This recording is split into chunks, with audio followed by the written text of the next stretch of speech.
Hi, I'm John Stevenson, and we're going to be looking at Persia in decline in our continuing study of the period between the Testaments. We left off the Persian Empire stretching from the Aegean Sea in the west all the way to the borders of India in the east. Notice it takes in Egypt, both Upper and Lower Egypt, with its capital cities in Susa and also Persepolis.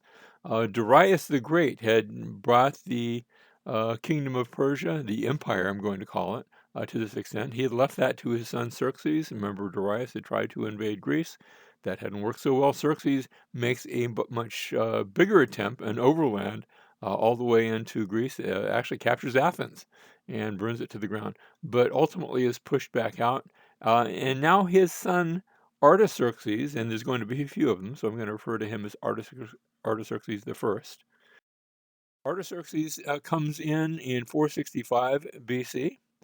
He's going to reign for close to 50 years. There's a revolt in Egypt when he first comes to the throne, and it's aided by Athenian mercenaries. The Athenians hadn't forgotten what his father had done in burning Athens to the ground and invading Greece.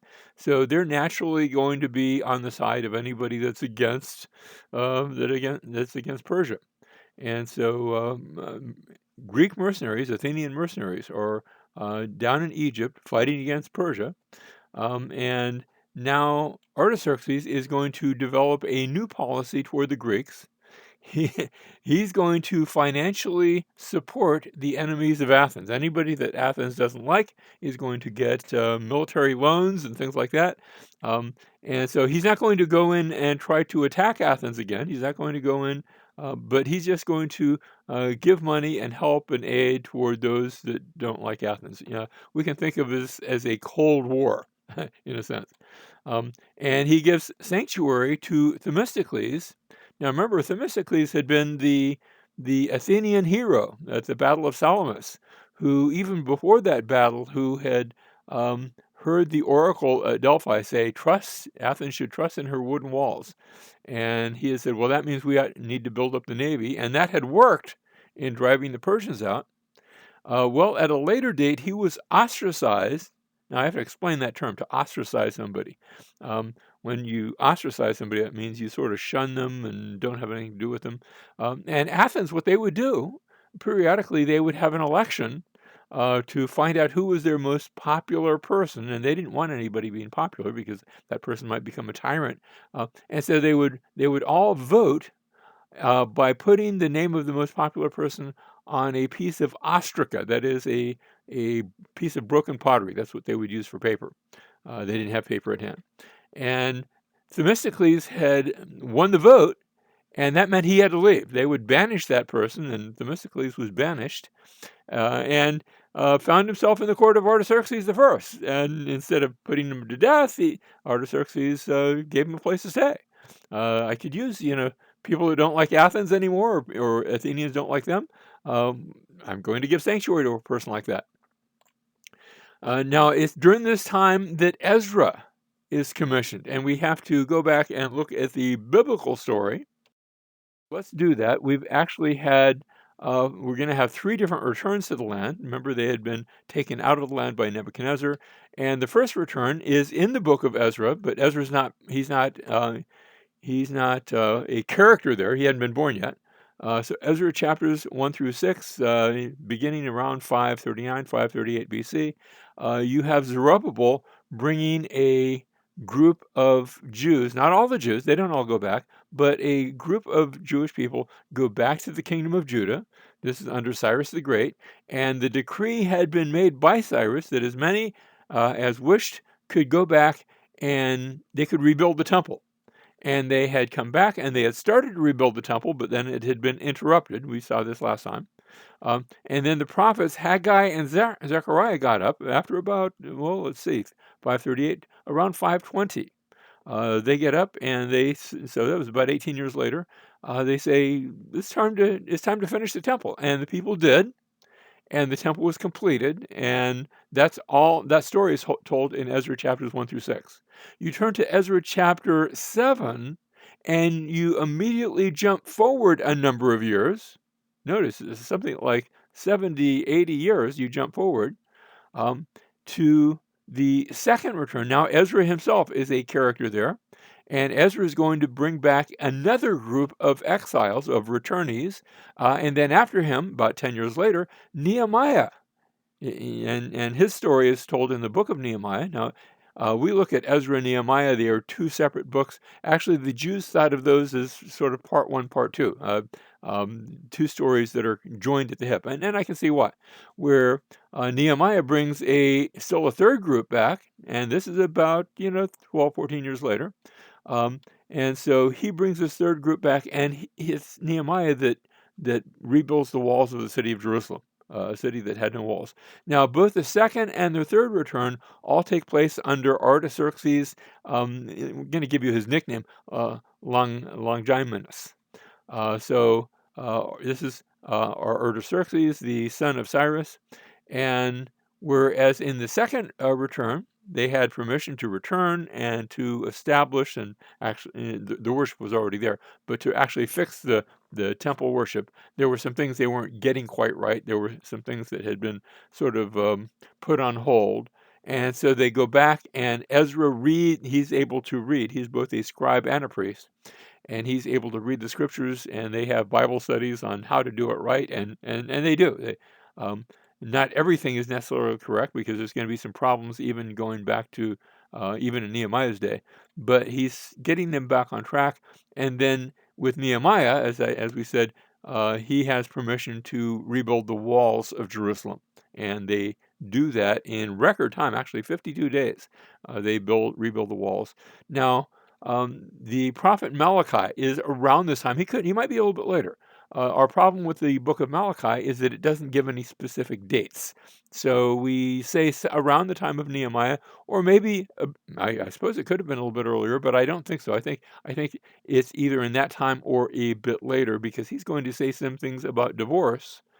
And remember, at the end of the book of Ezra, there had been a bunch of divorces that had the sanction. They were okay, had the permission of Ezra, but now in Malachi's day, God is going to say, "I hate divorce," and there's some issues. Probably the next generation or two, could be two or three. It could be later people. We don't know exactly when the book of Malachi is written. So uh, in Nehemiah's day, he rebuilt the walls of the temple. Now, they were under some opposition. In fact, there was a threat of attack, not people outside the Persian Empire, but actually within the Persian Empire, where you get the sense that just because they're in the Persian Empire, not everybody's necessarily on quite the same page. But the walls of Jerusalem are rebuilt, and the city is finally reestablished, and the people are back in the land. So we go from Darius Xerxes, Artaxerxes I, Longimanus, and he allows Ezra to lead a group of Jews back to the land, and also the commission of Nehemiah takes place under his rule.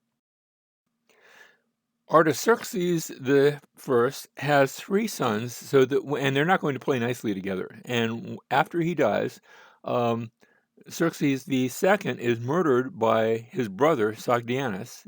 He reigns 45 days, and then the murder takes place. And then Sogdianus himself is killed by Darius II. So Darius II is going to be the only survivor, and he's going to be the next king after this. So he'd been in this conflict with the other brothers, but he's a survivor. He now backs Sparta. Remember the policy that his father Artaxerxes I had established? We support the enemies of Athens. We don't care for Athens. And there's another city-state, sort of a traditional opponent, if I can call it that, competitor. I'll use a nice word, but they're actually going to go to war. And he backs Sparta.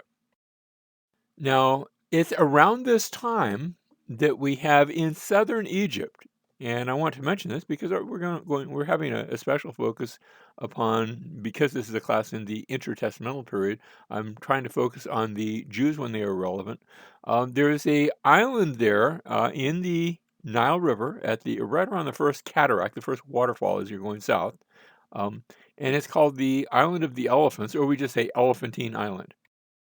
Um, it gets the name. If you sort of use your imagination, you can see some of these big rocks. They look a little bit like elephants, coming up from the river, and that probably gave the island its name. Now, we found some papyri here in recent times. They were written in Aramaic. So Aramaic was the common language of the ancient world, as opposed to hieroglyphs, either Demotic or the different Egyptian languages. Um, and it's written on both sides. Papyri, you can do that, and just like paper, you can write on the front and back. And so this papyrus was written on both sides, and it's an official letter of petition making a request written by a Jewish commander of a garrison here at Elephantine, and he's asking permission to rebuild his place of worship, not his own private place, but for the garrison. Apparently, they had a temple, a Jewish temple, because this is a Jewish commander with a Jewish garrison here, and they have a place of worship, a temple that had been either damaged or destroyed. We don't know the details, but now he wants to rebuild it. And I find that fascinating on several fronts. First of all, the Jews really weren't supposed to have a temple in any place except Jerusalem, but these Jews they had a temple there in southern Egypt.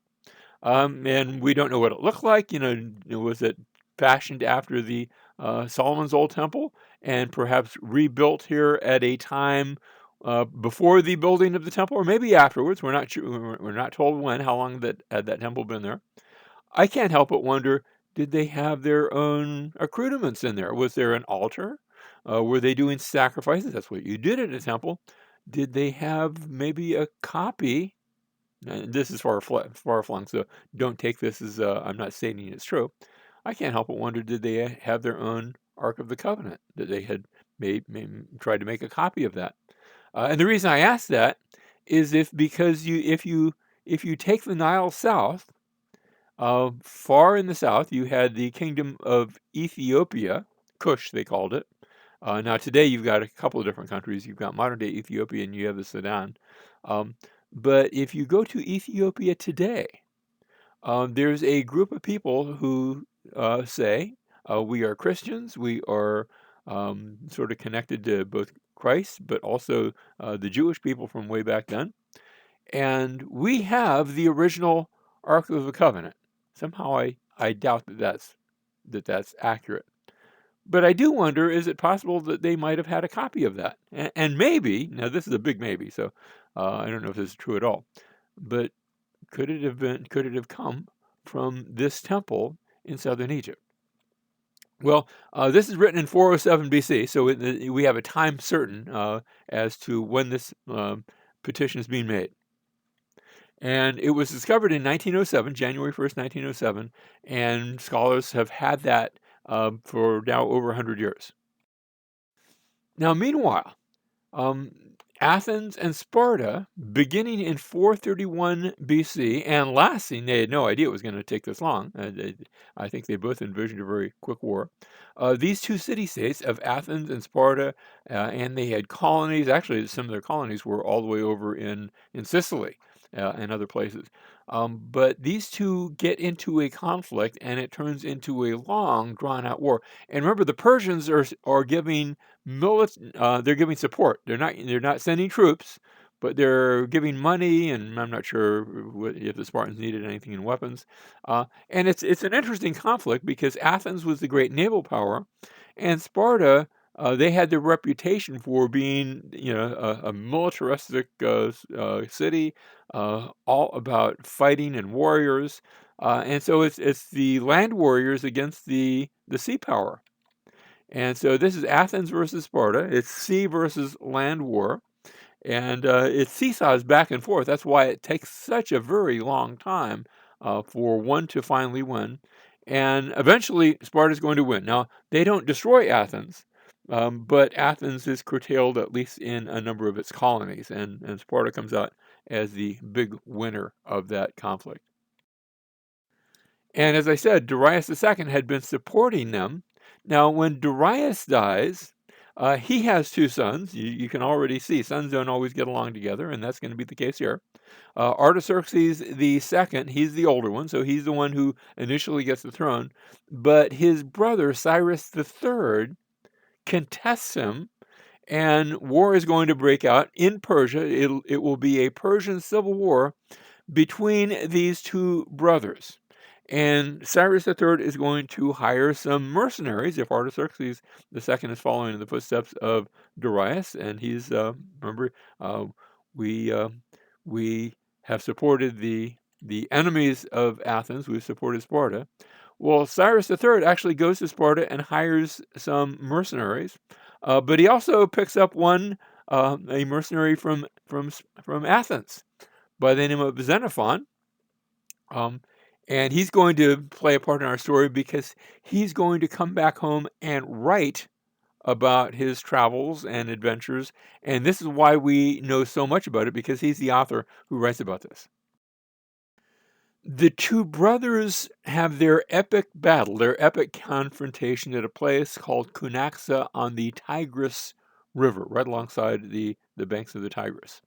And the Spartan, I put Greek mercenaries, but remember, most of them are from Sparta, that have been hired by Cyrus the Third. They actually win the battle. They all line up, and the Spartan he had more troops than just the Spartan mercenaries, but the Spartans had the right wing, and they all get their swords and their shields and their spears, and they say charge, and they just charge off, and those that are facing them actually are driven off the field. They run away, and they can continue going for, I don't know, it was half a mile or so, and then they turn around because they've won, but there's still other fighting going on behind them, and so they do an about face, and they come back and they charge in the other direction, and when they're done, they're the big winners. However, in other parts of that battle, Cyrus the Third had died. Their boss, the one who hired them, has died in the fighting. And so they say, okay, we've won, but what do we do with the win? The person who was going to pay us died. The other Persian troops that are working for Cyrus the Third, well, they were only working for him because he's one of the sons. But they say, okay, we give up. We're going to go, work for his brother. Now there's no question as to who is going to be the king of Persia. Well, these mercenaries now send their Greek generals. Those generals are invited to meet with the Persian king and invited to negotiate, and they come to a feast to have this meeting, and they are all arrested and killed. So all of the Greek/Spartan generals are dead. What do? We have no more generals. We're many hundreds of miles behind enemy lines. We're here in the middle of Persia. What do? We're going to meet, and we're going to decide who will lead us. So they conduct a vote, and they vote on this Athenian, perhaps because he can read and write. I'm not sure why they chose Xenophon, but Xenophon is now chosen to be the new general, the replacement general, by his troops, and he leads them now up the Tigris River, and they're going to fight their way through Persia all the way to the Black Sea, where they will either get or craft some ships, and they will sail back home, back to Greece. And he gets back to Greece, and he writes a book of his adventures. It's quite fascinating reading. About how everything in this entire story, and they flesh it out, about how he had fought his way out of Persia with his 10,000 mercenaries and come back to Greece. And 70 years later, this will be a bestseller, and a young Macedonian prince is going to read this book by the name of Alexander the Great, who will be saying, if he fought his way out of there, I bet we could fight our way into there. So that's what's coming in the future. Meanwhile, Egypt now seeks to gain its independence under Mauritius. He's going to be the 28th dynasty. The entire period of Egyptian history, when they were ruling themselves, has been organized by a later Greek historian under 30 dynasties. So we're right at the end of that period. This is the 28th dynasty. That is 28 different ruling families over the years. Some of those dynasties are going to go for hundreds of years. Some will just go for a little while. This is a little while.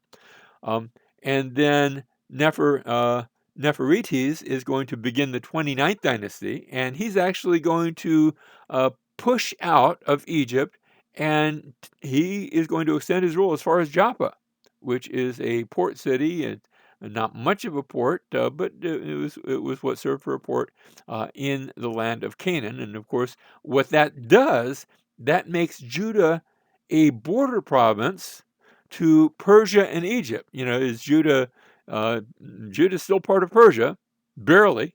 It's right on the border with independent Egypt right next door. Now that's going to have a bit of an influence. And so the question is to the people in Jerusalem and Judah, whose side are you going to be on? Are you going to be, loyal to Persia or to Egypt? And there's influences pulling in either direction. Now you have Cyrus the Third. Remember, he had died, and Artaxerxes the Second, who now has a son, Artaxerxes the Third, also goes by the name of Okhos. And Okhos attempts to invade Egypt and initially fails. And after this, remember I asked the question, who are you going to be loyal to if you're on the border? Well, there's Phoenician cities just up the coast. Now they are going to see this as an opportunity to revolt against Persia. They're maybe getting a little bit tired of paying some of those higher taxes. We want a tax decrease, so they revolt against Persia and go into revolt.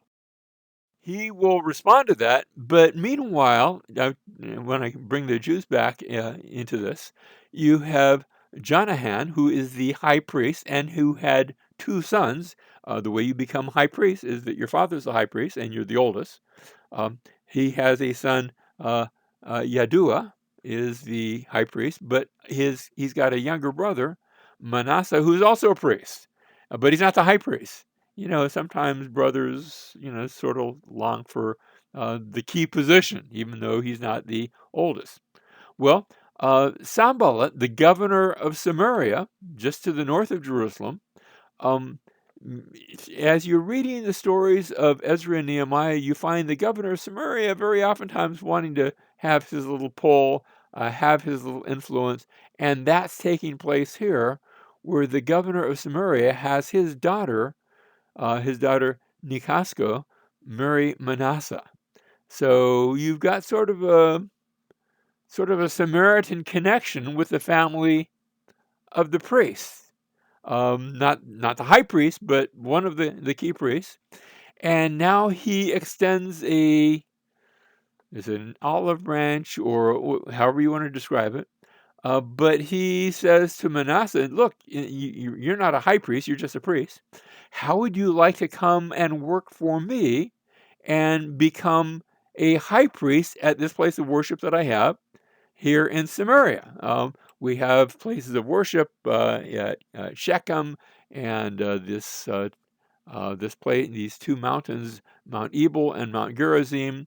By the way, if you go to Israel today, there is still, to this day, a high priest in Samaria, in that what we call the West Bank territory today, that trace their lineage back to the Samaritans.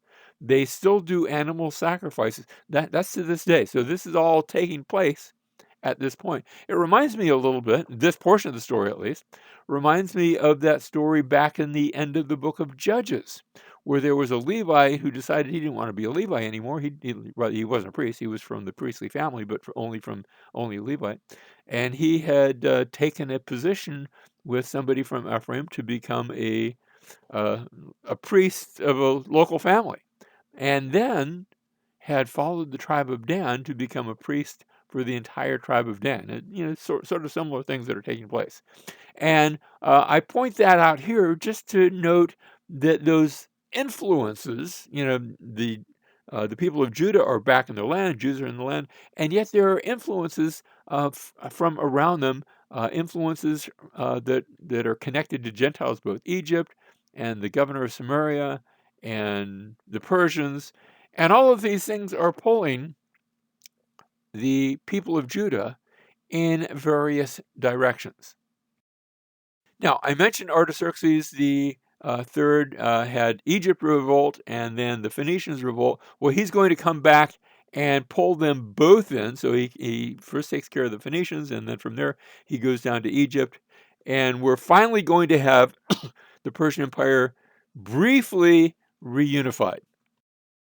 So we had Artaxerxes III, also known as Alcos. Now he has a court official working for him who is a eunuch by the name of Bagoas.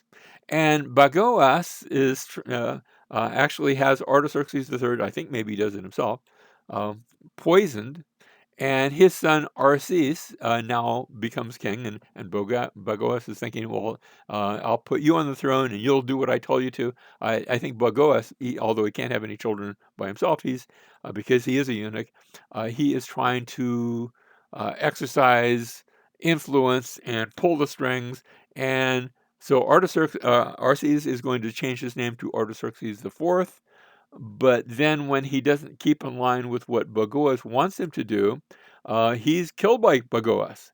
Well, he does. There's no other children, so he can't go to somebody else in the line. And so Bagoas gets another person, another Persian noble, by the name of Darius III, to now become king. And again, I think the idea is, I'll make you king, and you'll give me favors and do what I tell you to, or else. And the or else doesn't come because Darius III is his own man, and first thing he does is put Bagoas to death. So Bagoas is out, and now Darius III is the new emperor. Notice he's not part of that line, but he's the new emperor.